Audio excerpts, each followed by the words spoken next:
ত্রিনাকে আমি মেরেছি, আচ্ছা মতো মেরেছি। একচড়ে ওর সাদা গালে আমার হাতের আঙ্গুলের দাগ বসিয়ে দিয়েছি একেবারে। মারব না কেন? কি পেয়েছি ও? প্রতি রাতে তার চাচা তাকে ঘুম পাড়িয়ে দিয়ে যাবে এসে? এটা কি পুতুল খেলা? গতকাল বেচারার বাসর ছিল। ওর কান্না শুনে সে বাসর রেখে আমার ঘরে এসে তাকে ৩-৪ ঘন্টা গল্প বলে, মাথায় হাত বুলিয়ে দিয়ে ঘুম পাড়িয়ে রেখে গেছে। গতকাল আল্লাহ জানে নতুন বউ কি না কি ভেবেছে। আজ আবার কান্না। চাচুকে ডাকো, মা, চাচুকে ডাকো। ফাজিল মেয়ে। ইচ্ছে করছে ওর গলা টিপে মেরে দেই। আমার দুর্ভাগ্য, নয়তো এমন দিন ঘটে কেন? আমি নীলা। আমার একমাত্র মেয়ের নাম ত্রিনা। ওর বাবা মারা গিয়েছে ৩ মাস ১৬ দিন হয়েছে। ৪ মাস পূর্ণ হয়নি বলে এখনও বাবার বাড়ি যেতে পারিনি। ত্রিনার বয়স ৩, ছোট মানুষ, একটু পরপর কাঁদে। গতরাতে এমন কান্না করলো। ওর কান্না শুনে মাঝরাতে আমার ঘরে উঠে এলো ওর ছোট চাচা মহিব। এসে বলল, ভাবি কি হয়েছে? আমি রাগের গলায় বললাম, কি আর হবে, তুমি ঘুম না পাড়িয়ে দিলে ঘুমাবে না। এটা কি পুতুল খেলা বলো? মহিব বলল, ভুলটা আমারই হয়েছে ভাবি। বিয়ে করে সব ভুলে গেছি। ত্রিনাকে যে আমার ঘুম পাড়াতে হবে তা ভুলেই গিয়েছিলাম। আচ্ছা, আর সমস্যা নাই, এখন তো এসেই গেছি। কি বলছো তুমি এসব? বাসর রেখে ত্রিনাকে তুমি ঘুম পাড়াবে? পাড়াবো, এতে অবাক হওয়ার কি আছে? পাগল হয়ে গেছো? এখন যাও তো বলছি, এখান থেকে ঘরে যাও। এসা অপেক্ষা করছে। করুক, বলে সে জোর করে ত্রিনাকে নিয়ে শুয়ে পড়েছে বিছানায়। তারপর গল্প বলা শুরু করেছে। কাটায় কাটায় ৪ ঘন্টা পর ঘুমিয়েছে ত্রিনা। ওর ঘুমানোর পর মুহিব উঠে গিয়েছে ঘরে। ওদিকে বাসর ঘরে বসে বসে ঝিমুচ্ছে এশা। মুহিব ঘরে যাচ্ছে না। বিষয়টা সে বুঝতে পারছে না। তার কেমন কান্না পাচ্ছে, ইচ্ছে করছে গলা ছেড়ে কাঁদতে, আবার রাগও হচ্ছে খুব ওর প্রতি। মুহিব যখন গেল তখন অনেক রাত হয়ে গেছে, প্রায় রাত ৩টা। মুহিব ঘরে ফিরে দরজার খিল দিতে দিতে বলল, এশা, আমি খুব সরি, অনেকটা দেরি হয়ে গেল। এশা বলল, এতক্ষণ কোথায় ছিলে তুমি? মেজ ভাবির ঘরে ছিলাম। মানে, কি বলছো এসব? মুহিব বুঝিয়ে বলতে চেষ্টা করলো সব কিছু, কিন্তু এশা শুনতেই চায় না। সে উল্টো বলল, তাহলে বড় ভাবির কথাই সত্য হলো? মুহিব চমকে উঠে বলল, বড় ভাবি আবার কি বলেছে? যা সত্যি তাই বলেছে। ত্রিনার মায়ের সাথে তোমার। মুহিব রেগে গিয়ে এশার গালে এক চড় দিল। বিয়ের প্রথম রাতেই এমন ঘটনা। এশা কেঁদে উঠল মুখ চেপে ধরে। তারপর কান্নামাখা গলায় বলল, একটা খারাপ মেয়ের জন্য আমায় মেরেছ তুমি? মুহিব বলল, আরেকবার ভাবির নামে এমন কথা বললে তোমায় ঘাড় ধাক্কা দিয়ে এ বাড়ি থেকে বের করে দেব। এশা কেন জানি হঠাৎ চুপ হয়ে গেল। তারপর বলল, আচ্ছা বাদ দেও তো এসব। 5 বছরের প্রতীক্ষার পর আমাদের এই বিয়ে। আমরা এমন সুন্দর রাতটা নষ্ট করতে পারি না কিছুতেই। মহিব রেগেমেগে আগুন হয়ে বলল, রাখো তোমার সুন্দর রাত। বলেই সে ঘর থেকে বেরিয়ে গেল। সে রাতে আর ঘরে ফিরল না। এশা খাটের একপাশে বসে থেকেই ঘুমিয়ে পড়ল। সকালবেলা বড় ভাবির সাথে লুকিয়ে দেখা করলো এশা। তারপর বড় ভাবিকে কেঁদে কেঁদে সব খুলে বলল সে। বড় ভাবি সব কিছু শুনে বললেন, তুমি টেনশন করো না। নীলার সাথে মহিবের সম্পর্কটা মা বিশ্বাস করেন না। মাকে যেভাবে হোক বিশ্বাস করাতে হবে। একবার যদি মাকে বিশ্বাস করানো যায় তবেই সম্ভব ওদের সম্পর্ক নষ্ট করা। এশা চোখ মুছতে মুছতে বলল, মার কাছে আমি সব বলবো। বড় ভাবি ওর মাথায় ঠুসি দিয়ে বললেন, মাথা মোটা মেয়ে, তুমি চুপচাপ থাকো, দেখো আমি কি করি। ত্রিনার কান্না শুনে আজও মহিব এসেছে। সে এসে নীলাকে বলল, ভাবি, ত্রিনাকে দাও, আমার সাথে আমার ঘরে নিয়ে যায়, ওখানে ঘুমাবে। নীলা কিছু বলল না, কিন্তু ত্রিনা বলল, চাচ্চু, তুমি এখানে শুবে আমার সাথে। আমি আর কোথাও যাব না, দরজাটা বন্ধ করে আসো। মহিব উপায়হীন হয়ে ত্রিনাকে নিয়ে দরজা বন্ধ করে দিয়ে বরাবরের মতো ত্রিনার বিছানাতেই শুয়ে পড়ল। ত্রিনা এবার বলল, চাচ্চু, আলোটা আমার চোখে খুব লাগছে, ব্যথা করছে চোখ, লাইটটা নিভিয়ে দাও। নীলার সঙ্গে সঙ্গে ধমক দিয়ে বলল, ত্রিনা, কী সব বলছো তুমি? ত্রিনার সঙ্গে সঙ্গে ভ্যা ভ্যা করে কেঁদে উঠল। মহিব বলল, আহা ভাবি, নিভিয়ে দাও না লাইটটা। নীলা রাগে দুঃখে বিছানা থেকে নেমে গিয়ে সুইচ টিপে বাতি নিভিয়ে দিল। আর তখনই দরজায় টোকা পড়ল টানা। ত্রিনার সাথে শুয়ে থেকে মহিব বলল, কে? মুহিবের মা মৈমুনা বেগম দরজার ওপাশ থেকে কড়া গলায় বললেন, দরজাটা খোল আগে। মুহিব দরজা খুলে দিতেই তার মা ময়মুনা বেগম ঘরে ঢুকে বললেন, ঘরে বউ থইয়া এখানে এসা দরদা বাইন্ধা কি করস?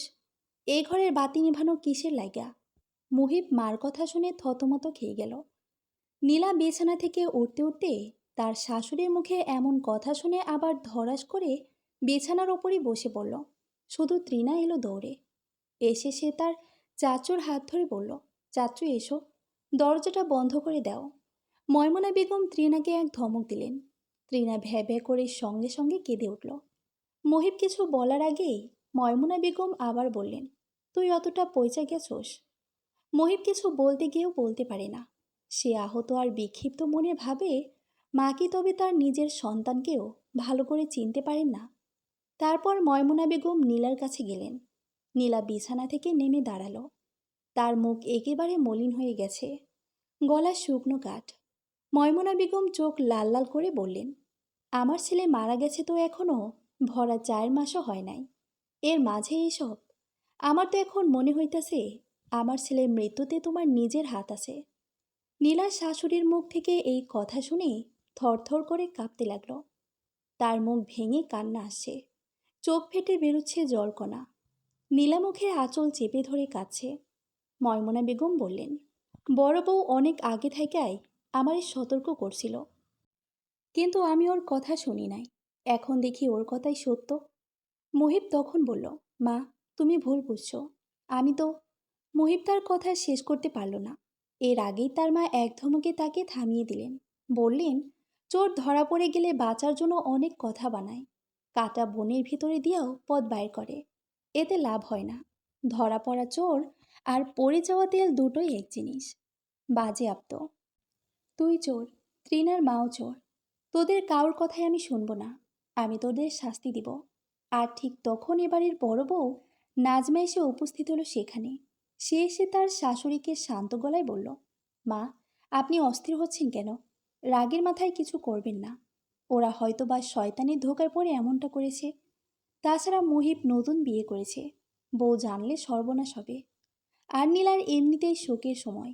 সে হয়তোবা তৃণার বাবাকে ভুলতে পারছে না বলেই মহিবের সাথে সময় পাস করে। আরেকবার ভুল করলে স্বয়ং আল্লাহ নিজেও মাফ করে দেন। আর আপনি তো মা, আপনি না হয় একবার ওদের মাফ করুন। নীলা তখন জোর গলায় বলে উঠল, তবে আপনিই সব কিছুর মূল হোতা। মাকে আপনি ভুলিয়ে বালিয়ে এখানে নিয়ে এসেছেন। ময়মুনা বেগম নীলার এমন উদ্দাত ভঙ্গিতে কথা বলা দেখে রেগে গেলেন এবং সঙ্গে সঙ্গে এক চর বসিয়ে দিলেন নীলার গালে। পরিস্থিতি কেমন ঘোলাটে হচ্ছে। তৃণা বোকার মতো দাঁড়িয়ে থেকে কাঁদছে। তার কান্না কেউ শুনছে না। মহিব বিষয়টা সবাইকে বোঝাতে চাচ্ছে, কিন্তু কেউ তাও কানেও তুলছে না। কিন্তু মহিব এতক্ষণে সব কিছু বুঝে গিয়েছে। গতকাল এসব বলেছিল, বড় ভাবি তাকে এসব বলেছে। তবে সব কিছুর মূল হোতা হলো বড় ভাবি। তার খুব খারাপ লাগছে। বড় ভাবির বিয়ে হয়েছে তো কম দিন হয়নি, 1 যুগেরও ওপর, প্রায় 14 বছর। এখনও সন্তান সন্ততি হলো না। কোথায় সে তৃণার প্রতি মায়া দেখাবে, ওদের খোঁজ খবর নিবে? এসব না করে যে ওদের খোঁজ খবর নিতে এলো, সাহায্য করতে চাইল, তার বিরুদ্ধে কুচ্ছা রটিয়ে দিল। মহিব মনে মনে ঠিক করলো, এই মহিলাকে সে ভয়ানক শাস্তি দিবে, সত্যি সত্যি শাস্তি দিবে। আর ওদিকে এশা তার ঘরে একা বসে আছে। বসে থেকে রাগে থরথর করে কাঁপছে। সে ঘর থেকে বেরিয়ে আসছে না। বড় ভাবি তাকে বলে দিয়েছে, যাই হোক না কেন তুমি ঘর থেকে বের হবে না, কিন্তু যা করার আমি করব। এই কথা বলে সে এসেছে ময়মুনা বেগমের কাছে। ময়মুনা বেগমের কাছে এসে সে বলেছে, মা আমার কথা তো আপনি বিশ্বাসই করেন না। এখন গিয়ে নিজের চোখে দেখে আসুন। আপনার আদরের ছেলে আর বিধবাবা ঘরের লাইট নিভিয়ে দরজা জানালে বন্ধ করে কী সব করছে। কথাটা শুনে ময়মুনা বেগমের রাগ উঠে গেল। সঙ্গে সঙ্গে তিনি এলেন নীলার ঘরের সামনে।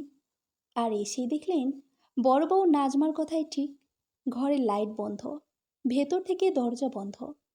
ময়মুনা বেগম বললেন, মহিব এখন ঘরে যা। তৃণা কেঁদে উঠে বলল, চাচু আমাকে ঘুম পাড়িয়ে দিয়ে যাও, তুমি চলে গেলে আমি কিছুতেই ঘুমাবো না। মহিবের গায়ে এমনিতেই রাগে কাঁপছে। সে তৃণার কথা শুনল না। সে ঘর থেকে বেরিয়ে যাওয়ার সময় একবার শুধু নাজমার দিকে ভয়ঙ্কর দৃষ্টিতে তাকালো। নাজমা সেই দৃষ্টি ধরতে পারল না কিছুতেই। মহিব চলে যাওয়ার পর ময়মুনা বেগম নীলাকে বললেন, আগামীকাল সকালে সূর্য ওঠার সাথে সাথেই তুমি ব্যাগ পটলে নিয়ে বাপের বাড়ি চলে যাবে, বুঝছো? নীলা কাঁপা কাঁপায় গলায় বলল, মা, আমি কি করেছি বলুন? আমার অপরাধ কি? ময়মুনা বেগম রাগত স্বরে বললেন, নির্লজ্জের মতো কথা বলবা না কইলাম। তোমার মতো আমি খারাপ মহিলা না। আমার মুখ দেয় এইসব কথা বাইর হইব না। তুমি কাল চলে যাইবা, এইটাই ফাইনাল কথা।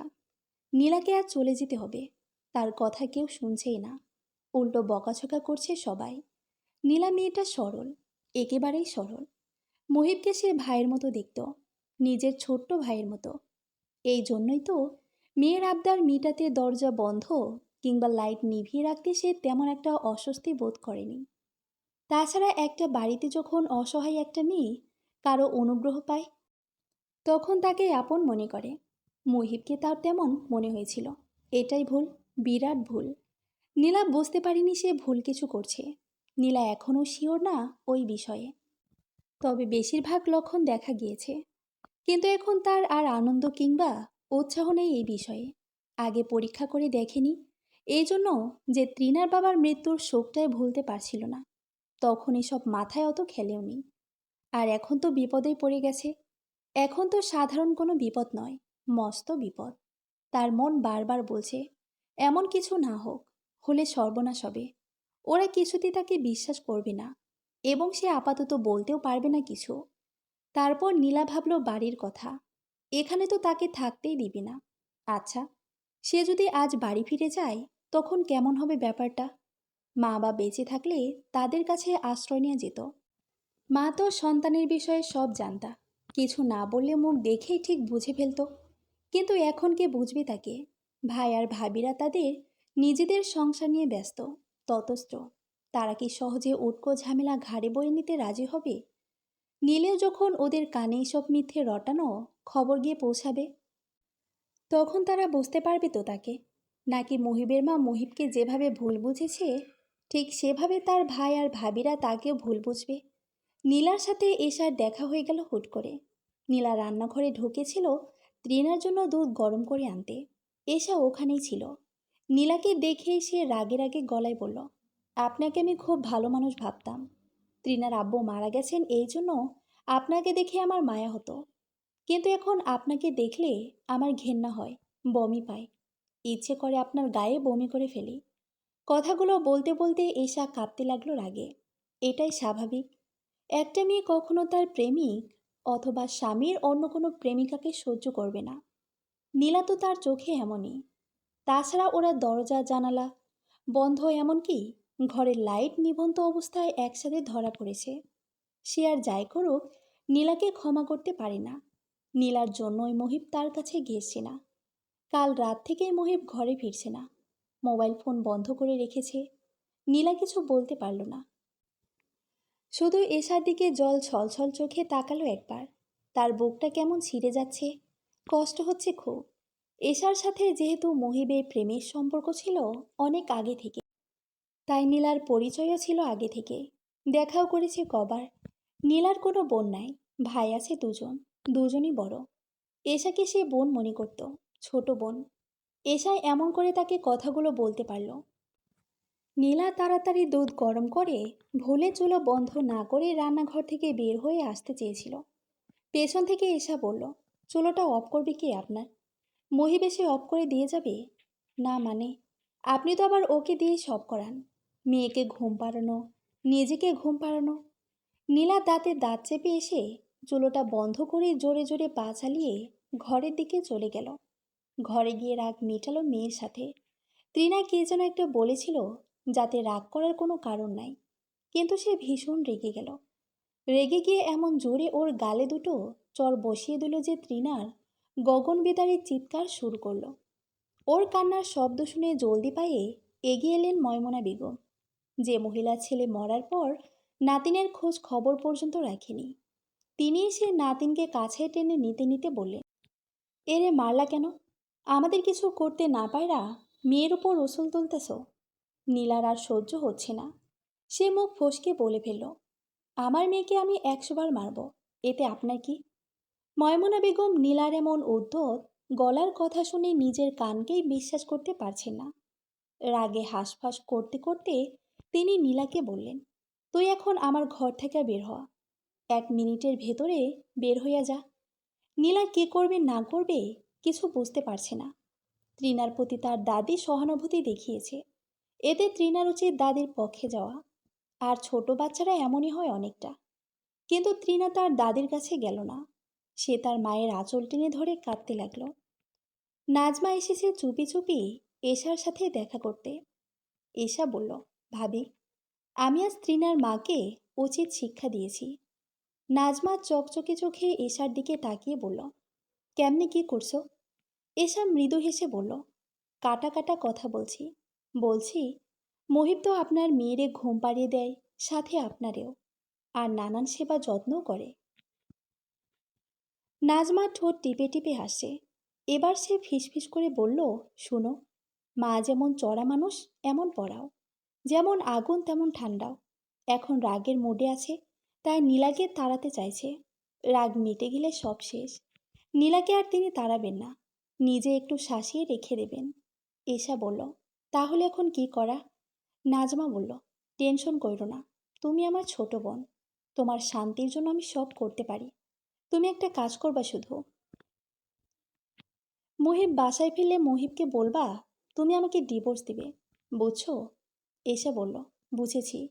নাজমা ঠোঁট টিপে হেসে এশার মাথায় একবার আলতোভাবে হাত বুলিয়ে দিয়ে চলে গেল। এশা আবার দোটানায় পড়ে গেছে। সে বড় ভাবির হাবভাব কিছু বুঝতে পারছে না। তার ব্যাপারে তিনি এসে অত নাক গলাচ্ছেন কেন? তাছাড়া মহিবকে ডিভোর্স দিয়ে এই কথা সে বলবে কেন? ডিভোর্স ছাড়া কি তাকে সতর্ক করার মতো অন্য কোনো শব্দবাক্য নাই? বিকেলবেলা নাজমা খানম তার স্বামীর হাতে পিটুনি খেল। মুহিবের বড় ভাইয়ের নাম ফররুখ। ফররুখ অফিস থেকে এমনিতে লাঞ্চের সময় ফিরে না, কিন্তু আজ হুট করে নাজমাকে না জানিয়েই বাসায় ফিরেছে। বাসায় ফিরেই দেখে দরজার ওপাশে এশার সাথে ফিসফিস করে কথা বলছে নাজমা। নাজমা বলছে, তুমি কি ডিভোর্সের কথা বলেছ মুহিবকে? এশা বিব্রত বোধ করে বলল, মুহিব এখনও বাসায় ফেরেনি, আমার সাথে ওর দেখা হয়নি। আমি ভাবছি ওর সাথে যেভাবেই হোক দেখা করব। ভাবি, আমার কেন জানি মনে হচ্ছে মুহিব আর মেঝো ভাবিকে নিয়ে আমরা যা ভাবছি বিষয়টা ঠিক তা না। তাছাড়া মুহিবকে তো আমি ভালো করে চিনি। নাজমা হাসলেন, হেসে বললেন, অন্ধপ্রেম, স্বামীর প্রতি এমন অন্ধ প্রেম থাকা উচিত নয়। আচ্ছা, তুমি যখন অতই বিশ্বাস করো মহিবকে, তবে বলো, তোমার সাথে বাসর ঘরে কেন না থেকে ও নীলার ঘরে রাত 3টা পর্যন্ত কি করে? আর ওদের ঘরে দরজা জানালা লাইট সব কিছু বন্ধ থাকে কেন? এশা তখন বলল, ভাবি, আমার মন কেমন অন্যরকম সায় দিচ্ছে। আমি মুহিবের সাথে আলাদাভাবে কথা বলবো, তারপর ভেবে দেখব কি করা যায়। বলেই এশা চলে যাবে, তখন পেছন থেকে নাজমা বলল, দাঁড়াও, একটা কথা শোনো। মুহিব যখন অতই ভালো, তবে এখন পালিয়ে পালিয়ে বেড়াচ্ছে কেন? বাসায় আসছে না কেন? নাকি চোর ধরা পড়ে যাবে? এশাই এই কথার কোনো উত্তর দিল না। সে ঝটপট বেরিয়ে চলে গেল। এবং তখন ফররুখ খুব সাবধানে দেয়ালের সাথে পিঠ ঠেকিয়ে এমনভাবে দাঁড়ায় যেন এশা তাকে একটুও দেখতে না পায়। এশা চলে যাওয়ার পর ফররুখ ঘরে ঢুকেই দরজাটা বন্ধ করল। নাজমা হাসি হাসি মুখ করে কিছু একটা বলতে চাইছিল, কিন্তু এর আগেই ফররুখ একচড়ে নাজমাকে ফ্লোরের ওপর ফেলে দেয়। তারপর আবার ওর একটা হাতের বাহু ধরে ওকে টেনে তুলে বলল, ওদের নিয়ে খেলছিস কেন বল, তোর এতে কী লাভ? নাজমা কাঠ হয়ে দাঁড়িয়ে রইল, কিছু বলছে না, শুধু রাগে কাঁপছে। তার চোখ অসম্ভব রকম লাল, যেন সে এক্ষুনি ফররুখের ওপর ঝাঁপিয়ে পড়বে। ফররুখ নাজমার গালে আরেকটা শক্ত চড় বসিয়ে দিল। নাজমা একেবারে কেঁপে উঠেছে, তারপর কাঁদতে শুরু করেছে। ওর কান্না শুনে দরজার সামনে দৌড়ে এলেন ময়মনা বেগম, পেছন পেছন নীলা, এশা এবং ছোট্ট তৃণাও। মুহিব বাসায় নেই, কাল থেকেই বাসায় আসে না। ও থাকলে মনে হয় সেও এখন দরজার সামনেই আসতো। ময়মনা বেগম বাইরে থেকে দরজায় টোকা দিতে লাগলেন, আর অস্থির হয়ে বলতে লাগলেন, কি হয়েছে বউ, কি হয়েছে? নাজমা কথা বলছে না, আরও শব্দ করে কান্না শুরু করেছে। ভেতর থেকে এবার কথা বলল ফররুখ। সে বলল, মা, এখন ডিস্টার্ব করো না তো, ওকে একটু শায়েস্তা করতে দাও। ময়মনা বেগম রেগে গিয়ে বললেন, দরজা খোল বলছি। কিসের শায়েস্তা করবি তুই? ফররুখ দরজা না খুলে নাজমার গালে আরেকটা শক্ত চড় বসিয়ে দিল। তারপর ওর হাতে শক্ত করে নাড়া দিয়ে বলল, উত্তর দে। কেন এমন করেছিস তুই? নাজমা কেঁদে কেঁদে কী যেন বলছিল। ঠিক এই সময় দরজাটা খুলে দিল ফররুখ। দরজা খুলতেই ভেতরে ঢুকলো সবাই। ময়মনা বেগম তাড়াতাড়ি করে নাজমাকে জড়িয়ে ধরতে চাইল। তখন মাকে বাধা দিল ফররুখ। বলল, এই পাপিকে ছুবি না, খবরদার। ময়মনা বেগম অবাক হয়ে বললেন, এসব কী বলছিস তুই? যা বলছি তার একটুও ভুল নয়। এখনও নিজের মুখ থেকেই শুনো ও কী কী পাপ করেছে। নাজমা তখন কান্না ভেজা গলায় বলল, মা, আমি কিছু করতে জানি না, আমার কোনো অপরাধ নাই, আপনার ছেলে শুধু শুধু আমায় মারছে। ফররুখ সঙ্গে সঙ্গে নাজমাকে একটানে বারান্দায় নিয়ে গেল। তারপর ধমক দিয়ে বলল, আমার বাড়ি থেকে বেরিয়ে যায় এক্ষুনি। তোকে অনেক সহ্য করেছি, আর না, তোকে আমি ডিভোর্স দিব। ময়মনা বেগম কিছুই বুঝতে পারছেন না কি এমন ঘটল যার জন্য ফররুখ অত রাগ দেখাচ্ছে। নাজমা ভয়ে থরথর করে কাঁপছে। সে আবার কাঁদছে।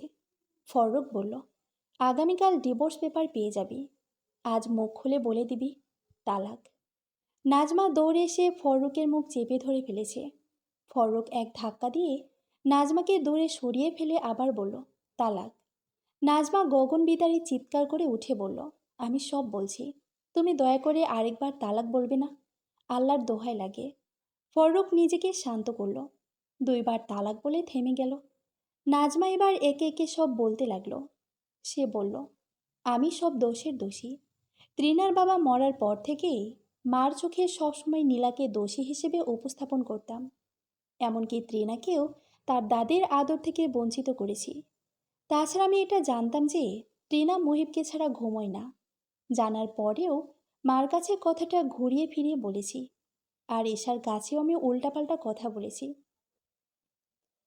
ফররুখ রেগে গিয়ে নাজমার ঘাড়ে শক্ত করে চেপে ধরে বলল, কেন এগুলো করেছিস বল? নাজমা কাঁপা কাঁপা গলায় বলল, ওদের সরাতে। আমার কোনো সন্তান নাই, এই জন্য আমার ভয় ছিল। আমি ভেবেছিলাম নীলার তো এক মেয়ে আছে, আর মুহিবের যদি সন্তান হয়, তখন যদি ওরা সব কিছু ভাগ বাটোয়ারা করে নিয়ে যায়, আমরা কিছুই না পাই। ময়মনা বেগম চোখ কপালে তুলে ফেললেন। বললেন, বৌমা, তুমি এত নীচ? ফররুখ তখন বলল, শুধু সে একা না, আমরা প্রত্যেকেই ওর চেয়ে কম নীচ নই। তুমি, আমি, আমরাও। ময়মনা বেগম অবাক হওয়ার গলায় বললেন, আমরাও মানে? ফররুখ বলল, হ, আমরাও, আমরা প্রত্যেকেই। এই যে শিহাব মারা গেল, এরপর থেকে তুমি আমি কবার ত্রিনার খবর নিয়েছি, ত্রিনাকে কোলে টেনে নিয়ে আদর সোহাগ করেছি। শুনেছি ওর আহ্লাদ আবদার, কিংবা নীলার সুবিধা ও অসুবিধা, প্রয়োজন কিছু জানতে চেয়েছি। ময়মনা চুপ করে আছেন। তিনি নিজেও এখানে ধরা। তিনি হঠাৎ নিজেকেই চিনতে পারছেন না।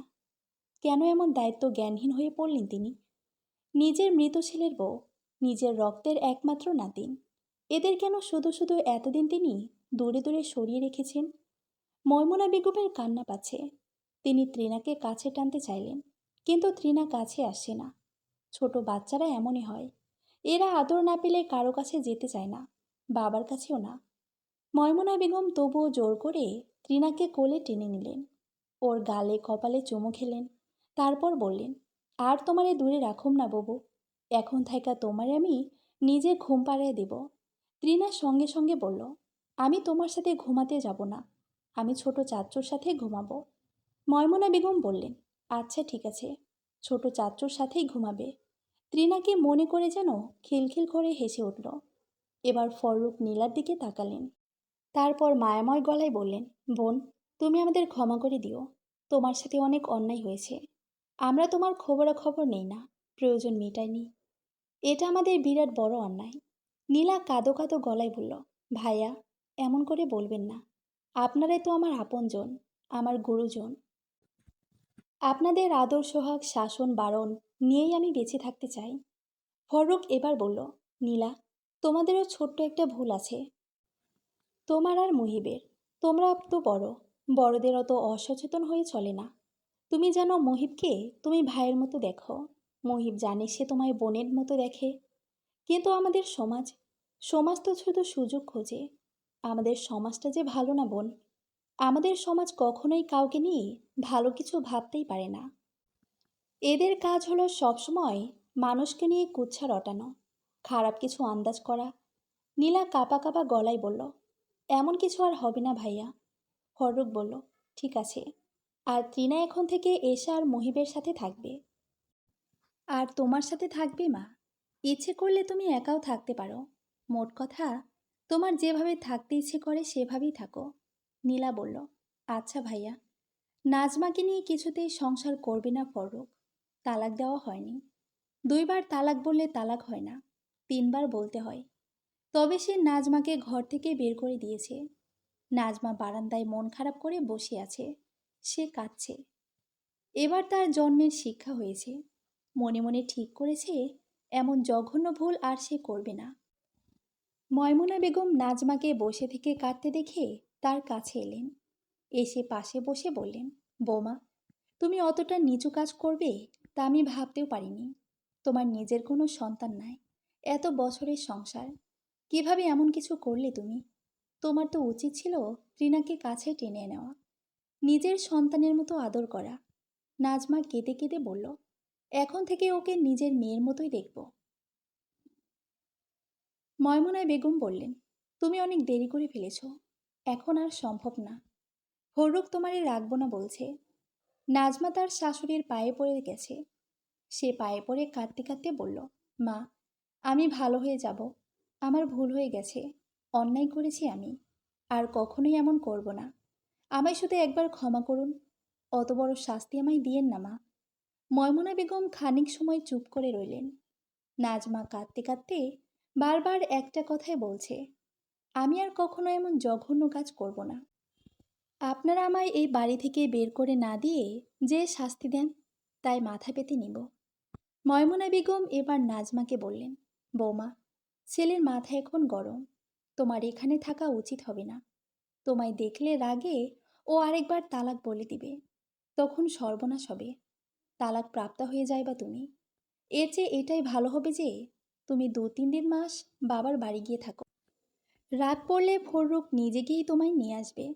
নাজমা জানে তার এভাবে চলে যেতে কষ্ট হবে, কিন্তু এছাড়া তো আর কোনো উপায়ও নাই। মহিব ফিরেছে রাতের বেলায়। তাকে কেমন উদ্ভ্রান্তের মতো দেখাচ্ছে। মুখটা ফ্যাকাশে, চুল বিবর্ণ এবং এলোমেলো। এশা দ্রুত গিয়ে মহিবের একটা হাত খপ করে ধরে ফেলল। তারপর ভেজা গলায় বলল, মহিব, আমি সরি। আর কখনো এমন হবে না। মহিব তখন গমগমে গলায় বলল, আর কারো কিছু মনে করে আমি কষ্ট হয়নি। শুধু কষ্ট হয়েছে তোমার মনে করার। তুমি তো আমায় আগে থেকে জানো, চিনো এবং বিশ্বাস করো। তবে তুমিও কেন আমার সাথে এমন করলে? অবিশ্বাস করলে আমায়? এশা কেঁদেই ফেলল তখন। কাঁদতে কাঁদতে সে মহিবের বুকের সাথে নিজেকে লেপ্টে নিল। তারপর ওর বুকে মাথা গুজে দিতে দিতে বলল, আর কখনো এমন হবে না। এই প্রথম, এই শেষ। মহিবকে শক্ত করে বুকের সাথে মিশিয়ে ধরল। তারপর চুপি চুপি ওকে বলল, আর কখনো অবিশ্বাস করলে একেবারে মেরে ফেলব। এসা কথা বলল না। সে মহিবের পায়ের উপর ভর করে দাঁড়িয়ে মহিবের কপালে একটা চুমু খেল। সমাপ্ত।